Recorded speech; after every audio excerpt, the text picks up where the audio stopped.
হাজার হাজার বছর আগে এক যুদ্ধক্ষেত্রে কুরুক্ষেত্রের উত্তপ্ত ধুলোয় রথের চাকার ধ্বনি আর শঙ্খধ্বনির মধ্যেই জন্ম নিয়েছিল এমন এক জ্ঞান যা আজও পৃথিবীর কোটি কোটি মানুষের জীবনকে আলোকিত করে।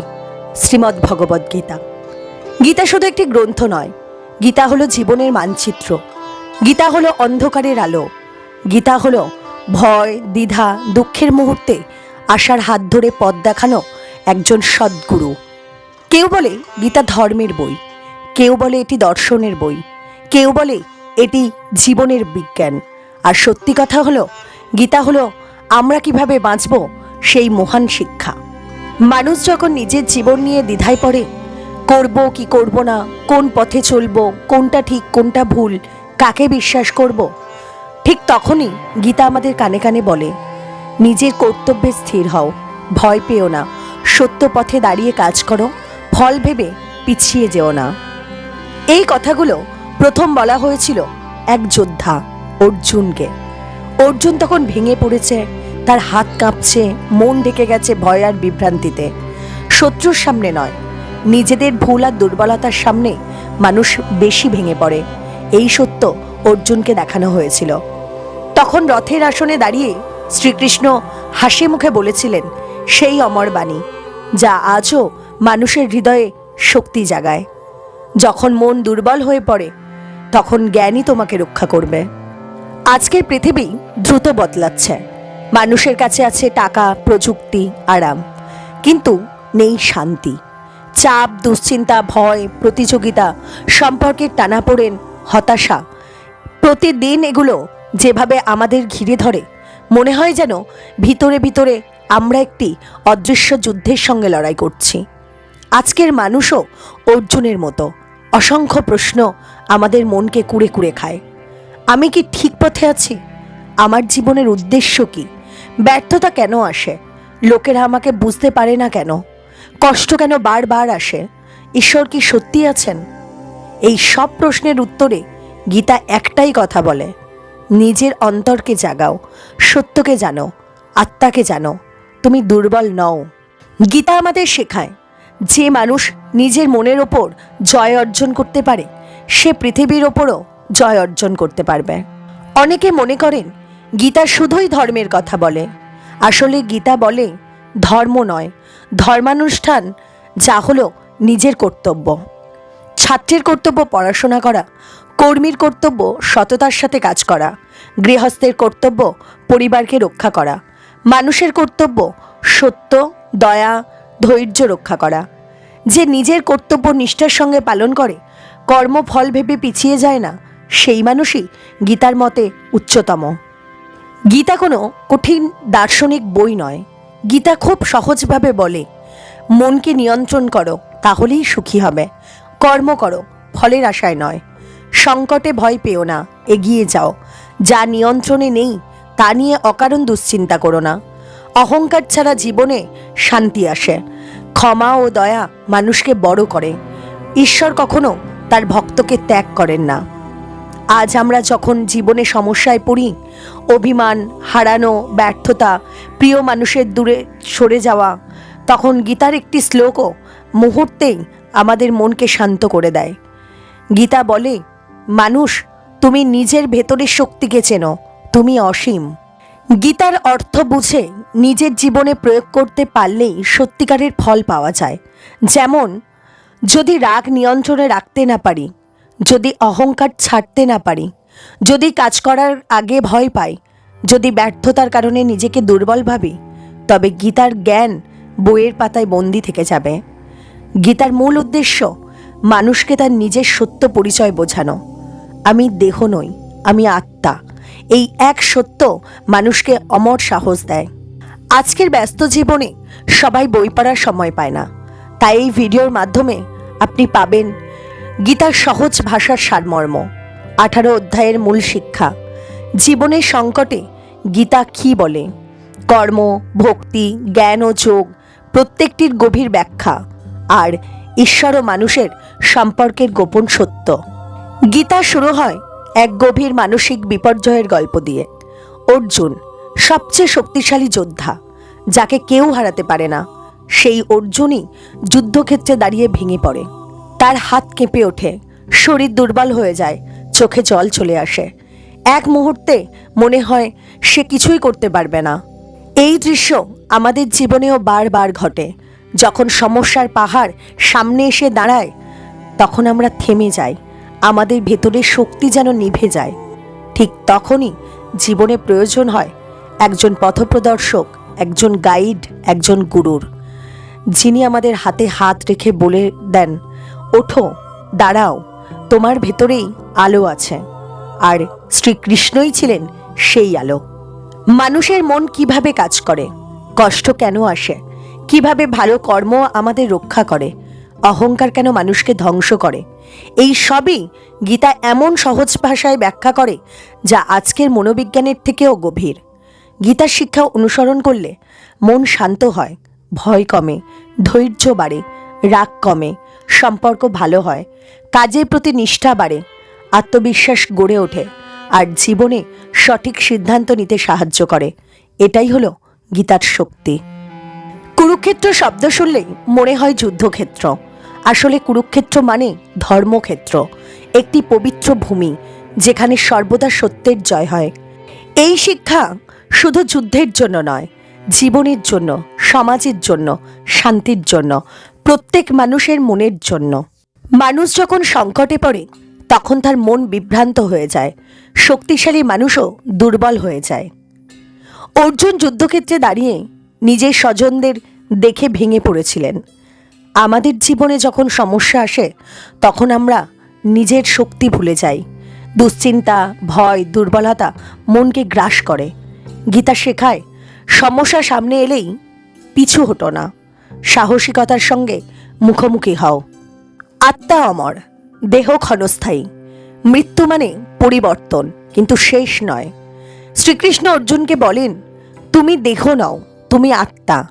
দেহ নষ্ট হবে কিন্তু আত্মা জন্মহীন, মৃত্যুহীন। তাই ভয় পাওয়া, শোক করা মানুষের অজ্ঞতা। যে আত্মাকে চেনে তার জীবনে আর ভয় থাকে না। কাজ করো, কিন্তু কাজের ফলের জন্য লোভ করো না। মানুষের মন সবসময় ফলের দিকে তাকায়। আমি কি পাবো, আমাকে কি দেবে, আমার লাভ কোথায়, এই চিন্তায় দুর্ভোগের মূল কারণ। শ্রীকৃষ্ণ বলেন, নির্লোভ হয়ে কাজ করাই সর্বোচ্চ যোগ। যে মানুষ নিঃস্বার্থভাবে কাজ করে তাকে কোনো দুঃখ ছুঁতে পারে না। জ্ঞান মানুষকে মুক্ত করে। গ্রন্থ জ্ঞান নয়, নিজের ভুল, নিজের নীতি, নিজের কর্তব্য কী তা বোঝাই হচ্ছে প্রকৃত জ্ঞান। শ্রীকৃষ্ণ বলেন, যে জ্ঞানী মানুষ সত্যকে বোঝে সে কর্মের বন্ধন থেকে মুক্ত হয়। জ্ঞান মানুষকে অহংকার থেকে দূরে রাখে, স্বচ্ছ মন দেয়। যে মনকে নিয়ন্ত্রণ করতে পারে তার জীবনে সত্যিই শান্তি আসে। জীবনের শান্তি বাইরের নয়, শান্তি থাকে নিজের ভেতরে। যে নিজের রাগ, লোভ, দুঃখ, ভয় নিয়ন্ত্রণ করতে পারে সেই সত্যিকারের শান্ত। সন্ন্যাস মানে পালিয়ে যাওয়া নয়, মনের দাসত্ব থেকে মুক্ত হওয়াই হলো সন্ন্যাস। মনই বন্ধু, আবার মনই হলো শত্রু। মানুষের সবচেয়ে বড় শক্তি হলো তার মন। এমন মন আবার সবচেয়ে বড় দুর্বলতাও। যে মনকে নিয়ন্ত্রণ করতে পারে ধ্যান, নিয়ম, শৃঙ্খলা দিয়ে, সে জীবনের সব কিছু জয় করতে পারে। ধ্যানই মানুষকে স্থির, শক্তিশালী ও শান্ত করে। যা কিছু দেখতে পাও সবই ঈশ্বরের প্রকাশ। ঈশ্বর দূরে নন, এই পৃথিবীর সব কিছুর ভেতরেই ঈশ্বরের উপস্থিতি আছে। বাতাসে, জলে, আগুনে, প্রাণে, প্রেমে, আলোতে। ঈশ্বরকে খুঁজতে পাহাড়ে যেতে হয় না। যেখানে প্রেম আছে, সত্য আছে, সেবা আছে, সেখানেই ঈশ্বরও আছেন। জীবনে যাকে স্মরণ করো মৃত্যুর সময়ও সেই পথেই তোমার যাত্রা। যে মানুষ জীবনে সত্যের পথ ধরে চলে তার অন্তিম সময়ও শান্তি ও আলোয় ভরা হয়। যে জীবনে ঈশ্বরকে মনে রাখে তার জীবনও কখনো অন্ধকারে হারায় না। ভক্তি ও বিশ্বাসী ঈশ্বরকে পাওয়ার সহজ পথ। শ্রীকৃষ্ণ বলেন, আমি খুব সহজেই সেই মানুষের কাছে থাকি যে আমাকে বিশ্বাস করে, ভালোবাসে, মনে রাখে। ঈশ্বর চমৎকার শক্তি, অলৌকিকতা চান না। ঈশ্বর শুধুই একটুকু ভক্তি চান। সরল হৃদয়ের ভক্তির চেয়ে বড় কিছুই নেই। বিশ্বের প্রতিটি বিস্ময়ই ঈশ্বরের শক্তির প্রকাশ। ভগবান বলেন, সূর্যের আলো, চাঁদের শীতলতা, সমুদ্রের গভীরতা, একজন বীরের শক্তি, একজন জ্ঞানীর বুদ্ধি, সবকিছুই ঈশ্বরের শক্তির প্রকাশ। ঈশ্বরকে প্রকৃতির মধ্যেই পাওয়া যায়। ঈশ্বর অসীম, তাকে বুঝতে হলে হৃদয় খুলতে হয়। শ্রীকৃষ্ণ অর্জুনকে তার বিশ্বরূপ দেখান, এক বিশাল মহাশক্তিশালী অসীম রূপ। অর্জুন দেখে অভিভূত হয়, ভীত হয়, কৃতজ্ঞও হয়। মানুষ ছোট নয়, মানুষ অসীম সত্তার সন্তান। ঈশ্বর অসীম, তাকে মন দিয়ে অনুভব করতে হয়। যে প্রেম ও নম্রতার সঙ্গে ঈশ্বরকে ডাকে, ঈশ্বর তাকে গ্রহণ করেন। ভগবান বলেন, সত্যিকারের ভক্তি মানে অহংকার ছাড়া প্রেম, নিজেকে ঈশ্বরের কাছে সম্পূর্ণ সমর্পণ করা। যে মানবিক, দয়ালু, নম্র, সেই ঈশ্বরের খুব প্রিয়। দেহ হলো ক্ষেত্র, মন বুদ্ধি হলো যন্ত্র, আর আত্মা হলো উপলব্ধিকারী। আমরা ভাবি আমি দেহ, গীতা বলে তুমি দেহ নও। দেহ হলো একটি ক্ষেত্র যেখানে অভিজ্ঞতা জন্মায়, আর আত্মাই সেই সত্যিকারের সচেতন সত্তা। যে এটা বোঝে তার জীবন বদলে যায়। প্রকৃতির 3 গুণ, সত্ত্ব, রজ, তম, মানুষের চরিত্র নির্ধারণ করে। সত্ত্বগুণ হলো শান্তি, জ্ঞান, স্বচ্ছতা। রজগুণ হলো আকাঙ্ক্ষা, পরিশ্রম, অস্থিরতা। আর তমগুণ হলো আলস্য, অন্ধকার, বিভ্রান্তি।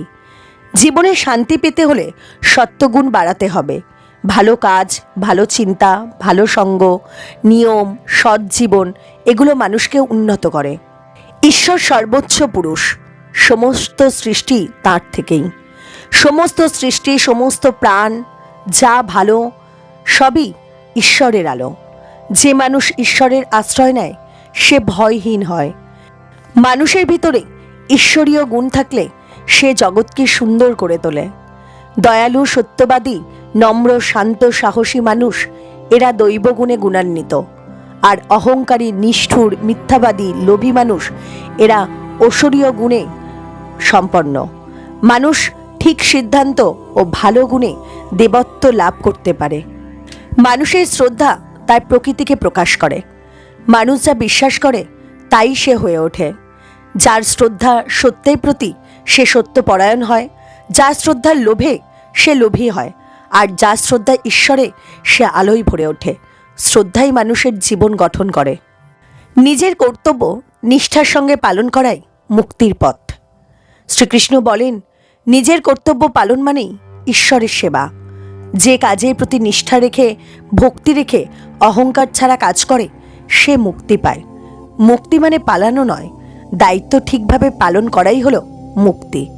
শ্রীমদ্ ভগবদ্ গীতা হলো মানুষের জীবনকে পথ দেখানোর একটি আলো, একটি দিশা, একটি জ্ঞান, একটি শক্তি, যা যুগে যুগে লক্ষ কোটি মানুষকে গড়ে তুলেছে, বদলে দিয়েছে। অর্জুনের মতো আমরাও বহু সময়ে বিভ্রান্ত হই, দায়িত্ব পালন করতে গিয়ে পিছিয়ে পড়ি, ভয় পাই, হতাশ হই, নিজের শক্তিকেই ভুলে যাই। কিন্তু গীতা শেখায় মানুষ দুর্বল নয়, মানুষের মনই তার সর্বোচ্চ শক্তি, আর ঈশ্বর সবসময় আমাদের সঙ্গেই আছেন। জীবনে যাই আসুক, দুঃখ, কষ্ট, ভয়, বিপদ, গীতা আমাদের বলে কাজ করো, ধৈর্য রাখো, নিজের কর্তব্য পালন করো। সৃষ্টি, কর্ম, প্রেম এগুলোই সত্য, আর ফলের জন্য লোভ করো না, ফল ঈশ্বরের অধীন। যদি আমরা গীতার শিক্ষাগুলো জীবনে প্রয়োগ করতে পারি তাহলে মানসিক শক্তি বাড়বে, দুশ্চিন্তা কমবে, স্বভাব নম্র হবে, অহংকার দূর হবে, মনে শান্তি আসবে। যে মানুষ গীতার আলো নিজের জীবনে গ্রহণ করে তার জীবনের পথ আলোকিত হয়ে ওঠে। গীতা আমাদের শেখায় জ্ঞানই আলো, কর্মই আমাদের ধর্ম, ভক্তি আমাদের হৃদয়ের শান্তি, শ্রদ্ধা আমাদের শক্তি, আর আত্মবিশ্বাস হলো মুক্তির পথ। আজকের পৃথিবীতে অস্থিরতা, চাপ, দুশ্চিন্তা, সম্পর্কের টানাপোড়েন, মানসিক অশান্তি সবই বেড়ে চলেছে। এই সময়ে গীতা প্রতিটি মানুষের একমাত্র পথপ্রদর্শক হতে পারে। গীতার একটি মাত্র লাইনও যদি আমরা অন্তরে ধারণ করি তাহলে আমাদের জীবনে পরিবর্তন শুরু হবে। যেমন, কর্ম করো, ফল চিন্তা করো না, এই বাণী আমাদের চাপ মুক্ত করে। আত্মা অমর, এই বাণী আমাদের ভয়কে দূর করে। সত্য ও সৎ জীবনই সত্য গুণ বৃদ্ধি করে। এই বাণী আমাদের পবিত্র করে। ভক্তই ঈশ্বরের নিকটতম। এই বাণী আমাদের হৃদয় কোমল করে। নিজের কর্তব্য পালনই মুক্তি। এই বাণী আমাদের জীবনকে আরো সহজ করে দেয়। গীতা শুধু যুদ্ধক্ষেত্রের জন্য নয়, গীতা আমাদের প্রতিদিনের জীবনের জন্য। পারিবারিক জীবন, কর্মক্ষেত্র, সম্পর্ক, দায়িত্ব সব কিছুতেই গীতা পথ দেখায়। যখন আমরা ভেঙে পড়ি, শ্রীকৃষ্ণ আমাদের বলেন, তুমি সক্ষম, তুমি শক্তিশালী, তুমি আলো। যখন আমরা পথ ভুলে যাই, গীতা আমাদের বলে, সত্যের পথ অনুসরণ করো। যখন আমরা ভীত হই, গীতা বলে, ভয় করো না, আমি আছি। যখন আমরা দুঃখে ডুবে যাই, গীতা বলে, দুঃখ আসে আবার চলেও যায়, স্থির থাকো। যখন আমরা ভবিষ্যৎ নিয়ে চিন্তিত, গীতা আমাদের সান্ত্বনা দেয়, ফল ঈশ্বরের হাতে, তোমার কাজ কর্ম করা। এইভাবেই গীতার প্রতিটি কথা আমাদের জীবনে শান্তি, শক্তি ও জ্ঞান দেয়। আজকের ভিডিও শেষে আমি শুধু একটাই কথা বলতে চাই, গীতা মানুষের জীবন বদলে দিতে পারে। এটি অমূল্য সম্পদ। এটি শুধু শাস্ত্র নয়, এটি বেঁচে থাকার পথ। যত বেশি মানুষ গীতা পড়বে, বুঝবে, অনুসরণ করবে, তত বেশি সমাজ আলোকিত হবে। তাই গীতার বাণী ছড়িয়ে দেওয়া আমাদের কর্তব্য। তাহলে অবশ্যই আপনি আপনার বন্ধুদের সঙ্গে শেয়ার করুন, কারণ আপনার একটি শেয়ারও একজন মানুষের মন, জীবন, চিন্তা বদলে দিতে পারে। আপনাদের কাছে একটি ছোট্ট অনুরোধ, আপনি যদি আজকের গীতা বিষয়ক এই ভিডিওটি ভালো লাগার মতো মনে করেন, যদি মনে হয় আপনার মন ছুঁয়েছে, যদি মনে হয় এই ভিডিওটি আরও মানুষের কাছে পৌঁছানো উচিত, তাহলে অবশ্যই ভিডিওটিতে একটি লাইক করবেন আর নিজের মতামত কমেন্টে জানাবেন। আমাদের চ্যানেলটি সাবস্ক্রাইব করে আমাদের পাশে থাকবেন। আপনার প্রতিটি লাইক, কমেন্ট ও সাবস্ক্রাইব আমাদের আগামীতেও শ্রীমদ্ ভগবদ্গীতার মতো মহামূল্যবান গ্রন্থের আলোকিত বাণীগুলি বিশ্বের আরও মানুষের কাছে পৌঁছে দিতে সাহায্য করবে। শ্রীকৃষ্ণের কৃপা আপনার জীবনে শান্তি, জ্ঞান, প্রেম ও শক্তি বয়ে আনুক। আপনার জীবন আলোয় ভরে উঠুক। এটাই গীতার বাণী, এটাই গীতার উদ্দেশ্য। জয় শ্রীকৃষ্ণ, জয় শ্রীমদ্ ভগবদ্গীতা।